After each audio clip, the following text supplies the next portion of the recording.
Mes parents ont déclaré, tu ne contribues pas financièrement comme le fait ta sœur. C'est maintenant sa maison. J'ai répondu, merci pour la clarté. Puis j'ai annulé le prélèvement automatique qui couvrait discrètement leurs charges de copropriété depuis 2020. 2 jours plus tard, leur avocat a envoyé un courriel, un privilège a été enregistré sur la propriété, il risque de perdre l'accès. Je n'ai jamais répondu car la date de l'expulsion était déjà prévue. Ils ont donné la maison à ma sœur sur la base d'une promesse, non d'un acompte, ni d'un accord signé au juste des paroles. Elle leur a dit qu'elle pourrait peut-être donner plus que ce que j'avais offert, et cela a suffi. Après des années à les aider financièrement, à nettoyer leurs dégâts et à les maintenir essentiellement à flot, ils m'ont mis de côté comme si je n'avais jamais fait partie du plan. Je l'ai appris par une photo sur les réseaux sociaux, Mélissa debout sur le porche avec une bouteille de champagne, son mari brandissant un jeu de clés comme s'il venait de conquérir quelque chose. Ce Porsche était le mien. Nous étions censés conclure la transaction cette semaine-là. Mes enfants y avaient séjourné pour l'été, nous leur avions déjà dit que nous allions emménager. Mon plus jeune avait choisi sa chambre. Au début, j'ai pensé que c'était une blague, une sorte de farce stupide ou un malentendu. J'ai appelé ma mère directement sur la messagerie vocale. J'ai appelé mon père rien. Je leur ai envoyé un message à tous les deux, pas de réponse pendant 2 jours. Je n'ai rien entendu pendant qu'ils m'ignoraient comme des lâches. Le 3e jour, mon père a décroché. Il avait l'air fatigué, mais pas honteux. Il a simplement dit que les choses avaient changé. Mélissa leur avait offert plus. Il a dit qu'il ne voulait pas compliquer les choses. Ils avaient pris une décision rapide, comme s'ils n'avaient pas discuté de la vente avec moi pendant des mois, comme si je ne leur avais pas envoyé de documents, de relevés bancaires et d'un calendrier de transfert, comme si je n'avais pas déjà payé les honoraires de l'avocat pour les papiers. Je lui ai demandé en quoi cela avait un sens. Mélissa n'avait même pas un emploi stable, son mari venait de se faire licencier à nouveau. Elle a fait défaut sur tous les prêts qu'elle a jamais contractés. Mon père a simplement balayé cela du revers de la main et a dit qu'elle trouverait une solution. Je lui ai rappelé tout, le moment où j'ai couvert son hypothèque pendant la Covid, les milliers que je leur ai donnés pour réparer le toit, les Noëls où j'ai acheté des cadeaux pour tout le monde parce qu'ils n'avaient pas les moyens, les factures d'hôpital, les courses, la réparation de la voiture. J'ai tout évoqué. Il a dit que ce n'était pas une question d'argent, qu'ils devaient faire ce qui leur semblait juste, que Mélissa en avait plus besoin. Puis il a prononcé la phrase qui a immobilisé quelque chose en moi, nous sommes aussi ses parents. Je suis resté assis là. Pour une fois, je n'ai pas discuté, je n'ai pas crié, je n'ai pas essayé de réparer quoi que ce soit. Je me suis contenté d'écouter pendant qu'ils essayaient d'expliquer une trahison dont ils ne s'étaient même pas donné la peine de me prévenir. Et pendant qu'ils parlaient, j'ai réalisé quelque chose, ce n'était pas nouveau. C'était ce qu'ils étaient. C'était ce qu'ils faisaient toujours. Mélissa fait des bêtises, ils la couvrent. Je me présente, ils s'y attendent. Elle ment, ils la défendent. Je sacrifie, et c'est oublié. Ils ne pensaient pas que je ferais quoi que ce soit. Ils pensaient que j'avalerais ça, que je préserverais la paix, que j'irais de l'avant, car c'est ce que j'ai toujours fait. Mais cette fois, ils ont pris trop. Cette fois, ils ont franchi la dernière ligne. Je n'ai pas ressenti de rage. Je ne me suis pas senti triste. Je me suis juste senti fini. Et ils n'avaient aucune idée de ce que cela signifiait vraiment. Au début, je me suis dit de m'en aller. Nous trouverions une autre maison. Ce n'était après tout que du bois et du placoplâtre. Ma femme l'a dit plus d'une fois, comme si elle essayait de nous convaincre tous les deux, mais cela ne me convenait pas. Il ne s'agissait pas seulement de la maison, c'était la façon dont ils l'avaient fait discrètement, sans un mot, comme si j'étais un étranger pour eux. Et puis ils ont empiré les choses. Mes enfants étaient toujours chez eux pour l'été. C'était le plan avant que tout cela n'explose. C'était censé durer quelques semaines, le temps pour eux de nager, d'aider au jardin, de créer des liens avec leurs grands-parents. J'ai appelé mes parents pour leur dire que nous allions venir les chercher plus tôt, pas de réponse. J'ai appelé à nouveau rien. Puis ma mère a envoyé un texto, disant que ce serait trop perturbateur de raccourcir la visite, que les enfants étaient installés et n'avaient pas besoin de confusion supplémentaire. Elle a fait comme s'ils nous rendaient service en les gardant plus longtemps. J'ai appelé à nouveau, cette fois, mon père a répondu. Il m'a dit qu'il ne pensait pas que c'était une bonne idée de ramener les enfants plus tôt, qu'il était trop émotif et que les enfants avaient besoin d'un environnement calme. Je lui ai dit directement, s'il ne me laissait pas venir chercher mes propres enfants, j'arriverai avec la police. Il a essayé de minimiser les choses, m'a dit de ne pas surréagir, mais j'en avais assez de jouer le gentil. Le lendemain, ma femme et moi avons conduit jusqu'à leur maison. Nous ne sommes même pas sortis de la voiture. J'ai appelé le bureau du shérif et j'ai expliqué la situation, leur disant que mes parents refusaient de me rendre mes enfants. Un agent s'est présenté 20 minutes plus tard. Je l'ai regardé se diriger vers la porte, parler à mon père. Il y a eu des échanges, mais cela n'a pas pris longtemps. Quelques minutes plus tard, les enfants sont sortis avec leurs affaires, pas de câlin de grand-mère, pas d'au revoir. Mon père se tenait à la porte moustiquaire, les bras croisés, sans rien dire. Le trajet de retour a été silencieux. Ma fille a serré son sac à dos tout le long du chemin. Mon fils a demandé si nous avions des problèmes. Je leur ai dit que non, que tout allait bien maintenant, mais je savais que cela avait laissé une trace. Ils ont transformé quelque chose de simple en une prise d'otage. Je pensais que ce serait la fin. Je pensais que cela pourrait les choquer et leur faire réaliser jusqu'où ils étaient allés. Mais une semaine plus tard, j'ai reçu une enveloppe d'un cabinet d'avocats avec le nom de mon père sur l'adresse de retour. À l'intérieur se trouvait une lettre menaçant de me poursuivre, pas une blague, un véritable avis juridique. Ils prétendaient que je leur devais de l'argent, qu'ils m'avaient fourni un soutien financier continu et voulaient un remboursement. C'était du pur non-sens. Chaque centime qu'ils m'avaient jamais donné avait été rendu ou était insignifiant par rapport à ce que j'avais fait pour eux au fil des ans. Je n'ai même pas répondu. Je l'ai remis à mon avocat, qui a jeté un coup d'œil et m'a dit que c'était du foutage de gueule, qu'ils voulaient se rendre ridicule au tribunal, ils seraient heureux de prendre leur argent. Je leur ai renvoyé un refus formel par son intermédiaire. Nous n'avons plus jamais entendu parler de leur avocat. Mais ce qui m'a le plus frappé, ce n'est pas le procès, c'est ce qu'ils ont commencé à dire à mes enfants. Ma fille m'a dit que grand-mère avait dit que nous avions déménagé parce que j'étais méchant, que je ne me souciais pas de la famille. Mon fils a demandé si j'étais en colère contre grand-père pour toujours. Il déformait tout, empoisonnant mes enfants juste pour garder le contrôle du récit. Ça suffit. Je suis allé à la police et j'ai déposé un rapport pour ingérence dans la garde. Je savais que cela n'irait pas loin, l'agent était poli mais honnête, il recevrait un avertissement verbal, peut-être une note dans le système, mais c'était quelque chose, une ligne tracée. Je ne me souciais plus des conséquences pour eux. Je voulais juste de la distance. Ma femme était d'accord. Nous avons commencé à chercher en dehors de l'État, quelque part assez loin pour qu'il n'y ait plus de rencontres accidentelles à l'épicerie, plus de passages au hasard en voiture. 3 mois plus tard, nous étions partis, nouvelle maison, nouveaux emplois, nouvelles écoles, aucun contact, pas d'appel de Noël, pas d'anniversaire gênant, juste la paix. Et puis, juste au moment où on avait l'impression d'avoir enfin laissé tout cela derrière nous, le karma a frappé à leur porte, et ils sont revenus en courant vers la mienne. C'était un dimanche matin lorsque j'ai reçu le premier appel au numéro inconnu. Je l'ai ignoré. Puis un autre est arrivé quelques minutes plus tard. Cette fois, j'ai répondu. C'était Mélissa. Sa voix était tremblante, paniquée. Elle a dit que la maison avait pris feu à un problème électrique, quelque chose à propos d'une prise surchargée dans la buanderie. Elle et son mari étaient sortis, à leur retour, toute l'arrière de la maison était noire. Les pompiers ont réussi à sauver l'avant, mais c'était pratiquement inhabitable. L'assurance ne couvrirait pas la majeure partie des dégâts car, bien sûr, ils n'avaient jamais mis à jour la police après le changement de propriétaire. Elle pleurait et bredouillait qu'elle avait besoin d'un endroit où séjourner. Je n'ai pas beaucoup parlé, j'ai juste demandé si tout le monde allait bien. Elle a dit oui, puis elle a fait une pause, a dit que nos parents lui avaient dit de m'appeler, qu'ils n'avaient pas la place et ne pouvaient pas assumer ce genre de responsabilité.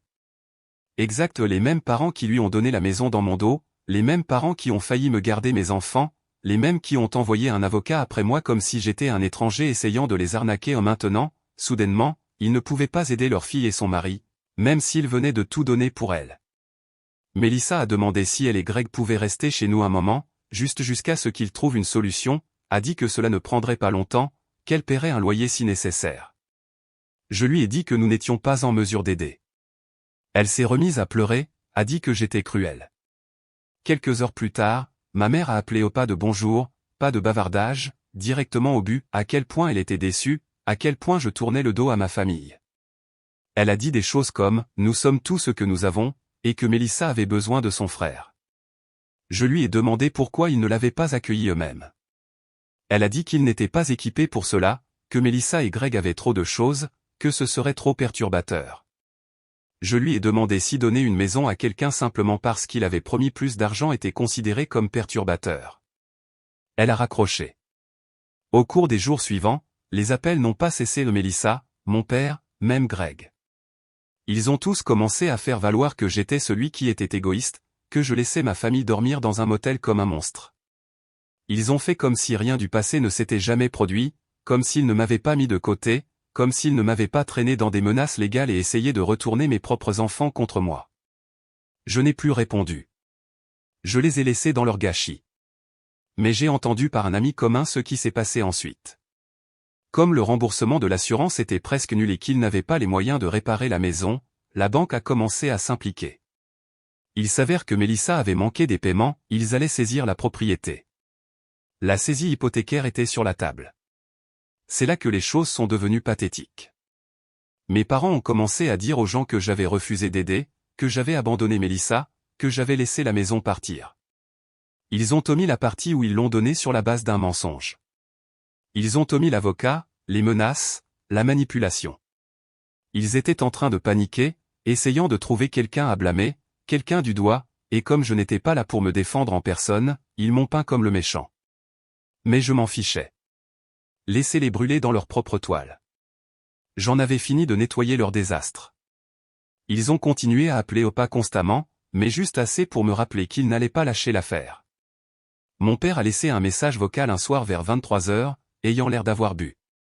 Il a dit qu'il ne pouvait pas croire jusqu'où j'étais tombé, que la famille signifiait s'investir lorsque c'est difficile, et que j'étais devenu insensible.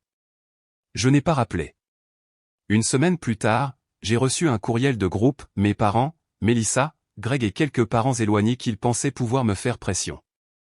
C'était une longue culpabilisation sur la façon dont les familles surmontent les tempêtes ensemble, comment Melissa et Greg n'avaient personne d'autre, et à quel point tout le monde était déçu que je n'ai pas pu trouver dans mon cœur d'ouvrir mes portes. Un cousin avec qui je parlais à peine a répondu avec des bêtises sur le pardon. Un autre n'a rien dit, mais j'ai vu qu'il l'avait transmis à son conjoint. J'ai répondu à toute la chaîne avec une seule phrase, « Je ne faisais pas partie de la famille lorsque vous lui avez donné la maison, alors ne m'appelez pas comme ça maintenant. » Cela a tout arrêté. Pendant ce temps, le processus de saisie hypothécaire a été rapide.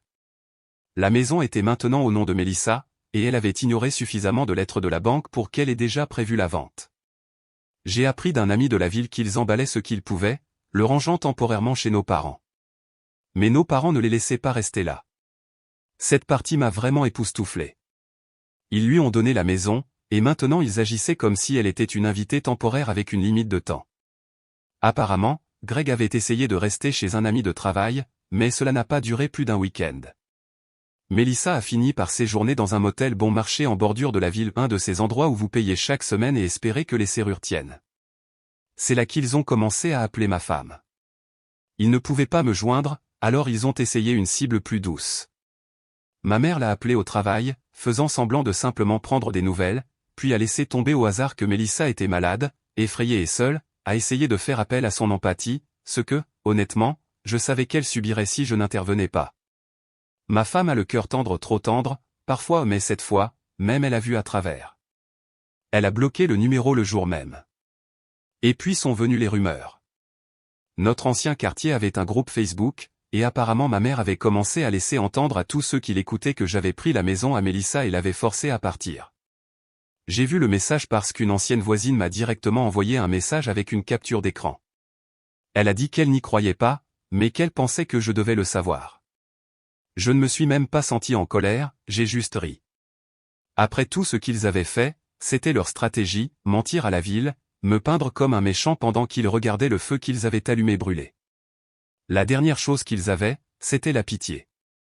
Ils voulaient que quelqu'un vienne et les sauve. J'en avais fini de jouer ce rôle. Ils l'ont donné le jour où ils ont décidé qu'une promesse valait plus qu'une vie. Laissez-les voir ce que valent vraiment les promesses lorsque la banque possède votre pelouse. Je pensais qu'ils avaient enfin épuisé leur mouvement. La maison était presque partie.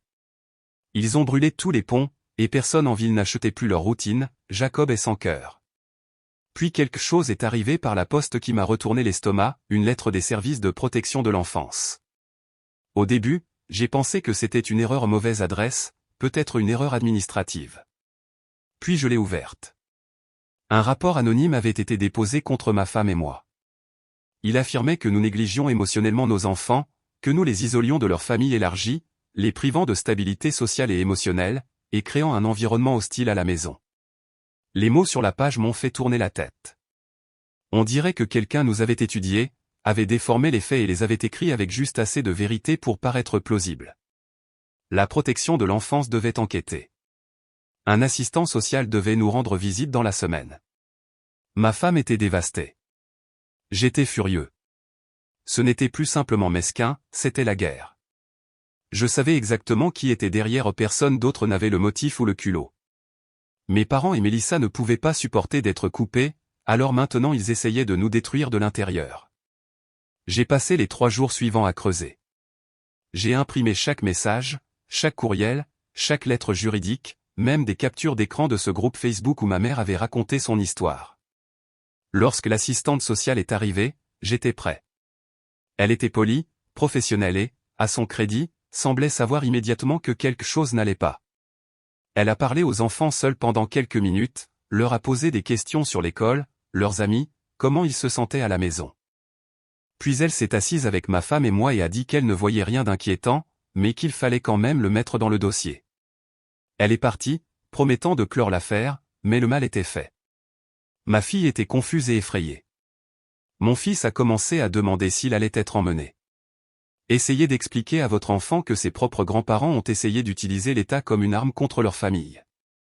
Quelques jours plus tard, la nouvelle s'est répandue en ville que Mélissa et Greg étaient retournés chez mes parents après avoir été expulsés du motel au pas surprenant. Ce qui m'a pris au dépourvu, c'est ce qui s'est passé ensuite, Mélissa était enceinte. Celui-ci a frappé comme un coup de poing, non pas parce que je me souciais qu'elle ait un enfant, je ne m'en souciais pas, mais parce que je pouvais voir le jeu. Mes parents avaient changé de ton du jour au lendemain.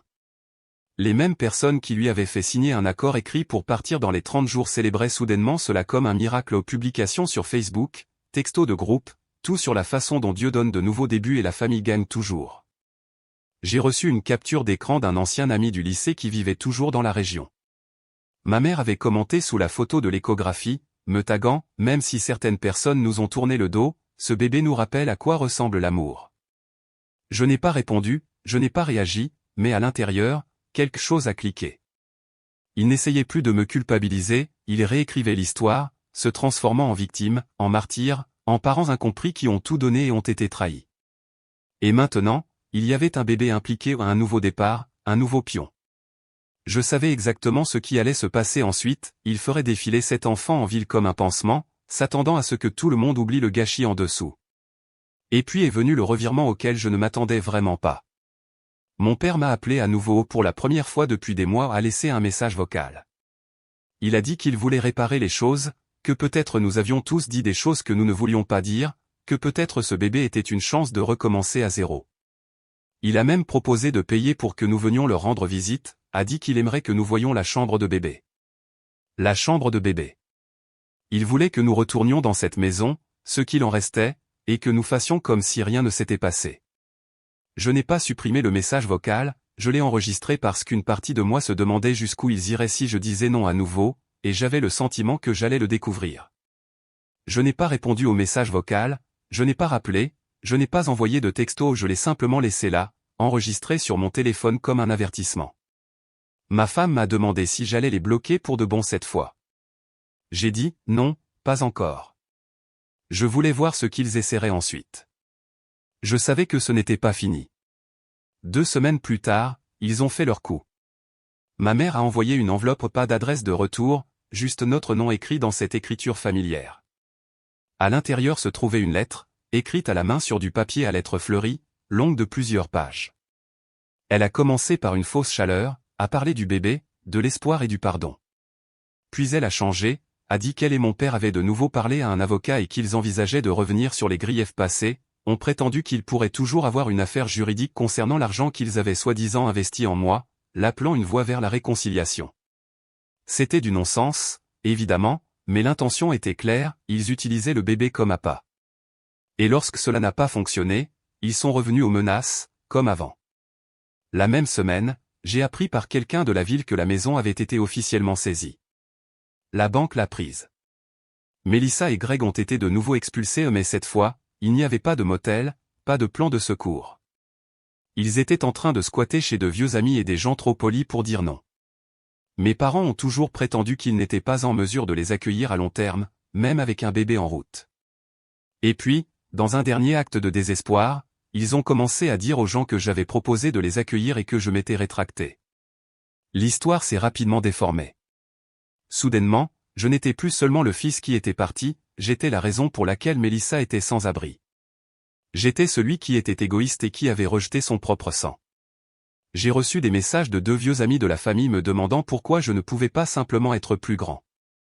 Ils ne connaissaient pas l'histoire, ils ne connaissaient pas la manipulation, le rapport de la protection de l'enfance, le procès, les dommages émotionnels. Ils ont juste entendu ce que mes parents leur ont dit, que j'avais une maison, un emploi, une famille, et que je n'allais pas aider. Cela m'a rendu malade au début qu'ils puissent tout ruiner et que les gens aient toujours pitié d'eux. Mais ensuite, quelque chose a changé. Je me suis arrêté de m'en soucier. Ma femme et moi avons parlé un soir après que les enfants se soient couchés. Elle m'a demandé si j'avais déjà pensé à déménager à nouveau. J'ai dit, oui, peut-être. Mais pas pour fuir, juste pour faire une déclaration. Un nouveau départ, loin de tout cela. Elle a souri et a dit, faisons-le. Et nous l'avons fait. Nous avons déménagé à travers le pays ou une petite ville, un rythme plus lent, moins de fantômes. Les enfants se sont adaptés rapidement à de nouveaux amis, une nouvelle école, une cour arrière avec de l'herbe vraie. Je n'ai pas laissé d'adresse de redirection, je n'ai pas publié à ce sujet. Je me suis juste volatilisé. Des mois se sont écoulés. De temps en temps, je recevais un message vocal d'un numéro que je ne connaissais pas. Je n'ai jamais répondu. J'entendais parfois la voix de ma mère, bredouillant à propos du bébé. Une fois, Melissa a laissé un message me demandant si nous pouvions laisser le passé derrière nous pour le bien de sa fille. Je l'ai supprimé avant qu'elle ne termine la phrase. Je ne sais pas où ils sont maintenant, peut-être toujours en train de squatter, peut-être en train d'essayer de culpabiliser le prochain parent, peut-être se sont-ils finalement retournés les uns contre les autres. Tout ce que je sais, c'est que je ne pense plus à eux. Ils ont construit cette maison sur des promesses, ils l'ont brûlée avec des mensonges. Et lorsque la fumée s'est dissipée, ils ont pensé que je serais là à attendre pour aider. Je ne l'étais pas. Je ne le serai plus jamais. La mise à jour, je ne pensais pas qu'ils étaient capables de me surprendre davantage après la manipulation, les mensonges, le coût de la protection de l'enfance, qu'est-ce qu'il restait? Nous étions à des états de distance, vivant dans une nouvelle ville où personne ne connaissait leur nom. Je pensais que l'histoire était terminée. Puis, au milieu d'un mardi tranquille, une enveloppe certifiée est arrivée à notre porte. C'était une invitation à une baby shower pour Melissa, chez mes parents. Pas une salle louée, pas la cour arrière d'un ami ou leur maison. La même maison qu'ils juraient être trop petite, trop cassée, trop chaotique pour accueillir Melissa à long terme. Maintenant, ils organisaient des fêtes comme si de rien n'était. Ils ont imprimé l'invitation sur du papier cartonné brillant, ils avaient même une liste de cadeaux. Je l'ai lu 2 fois en silence. Ma femme l'a vu et a simplement ri, pas un rire joyeux, un rire court et fatigué. Puis elle l'a déchiré en 2 et l'a jeté à la poubelle. Je n'ai rien dit. Il ne restait plus rien à dire. Quelques jours se sont écoulés, puis est venu l'appel téléphonique au numéro inconnu, pas de message vocal cette fois. Il a sonné à nouveau quelques heures plus tard. Je n'ai pas répondu, mais ils ont continué à essayer au cours des 2 jours suivants. Finalement, j'ai laissé un appel aller en messagerie vocale. C'était mon père. Sa voix sonnait plus fine, plus âgée, en quelque sorte. Il a dit qu'il s'était passé quelque chose où il y avait eu un accident à la baby shower ou une bougie, peut-être une étincelle du four, il ne savait pas trop. Ce qu'il savait, c'est que la maison avait de nouveau pris feu. Cette fois, c'était pire. Les flammes ont commencé dans la salle à manger pendant la fête, un tas de décorations ont pris feu, et comme tout le monde était distrait, cela s'est propagé rapidement. Les pompiers ont réussi à éteindre l'incendie, mais la moitié de la maison a été détruite. La cuisine et 2 chambres ont été détruites, les dégâts de fumée ont pris soin du reste. Il a dit que personne n'avait été blessé, que Melissa et le bébé allaient bien, mais qu'ils n'avaient plus d'endroit où aller. Il a gardé le silence un instant, puis il a dit qu'ils avaient besoin d'un endroit où séjourner, juste pour un petit moment. Il l'a dit doucement, comme s'il pensait que sa façon de demander pourrait changer la réponse. Je lui ai demandé pourquoi il ne restait pas simplement avec Melissa et Greg. Il a soupiré, a dit que Melissa avait emménagé chez un cousin de Greg et qu'il ne voulait pas de drame, que le bébé avait besoin de calme. Il a dit que lui et ma mère étaient de nouveau dans un motel, mais qu'il n'avait plus les moyens de le payer longtemps. Il a même dit, tu as de la place. Je lui ai rappelé qu'ils avaient eu une maison 2 fois, et qu'ils les avaient toutes les deux brûlées non seulement physiquement, mais émotionnellement, relationnellement. Chaque pont qu'ils avaient jamais eu avec moi, ils l'ont mis le feu. Il a commencé à dire quelque chose d'autre, mais j'ai raccroché. Le lendemain matin, j'ai reçu un texto de Melissa ou une photo d'elle tenant le bébé au pas de message, juste une photo. Je n'ai pas répondu.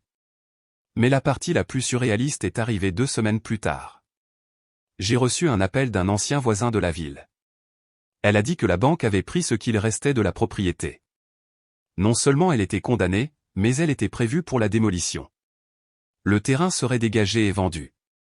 Le nom de Melissa avait été officiellement retiré du titre après un règlement judiciaire. Elle et Greg ont déclaré faillite. Mais ensuite, elle a dit autre chose, quelque chose qui m'est resté. Apparemment, mes parents avaient dit à tout le monde que c'était moi qui avais promis de racheter la maison, que j'avais proposé de réparer les choses après l'incendie, qu'ils attendaient simplement que les papiers soient traités. Ils n'avaient pas cessé de mentir, pas même maintenant. Ils préféreraient inventer une version imaginaire de moi que de faire face à ce qu'ils ont réellement fait. C'est ce qu'ils sont. C'est ce qu'ils seront toujours. Mais ce fils imaginaire, celui qui revient, pardonne, sauve la situation où il n'existe pas. Et eux non plus au pas dans nos vies.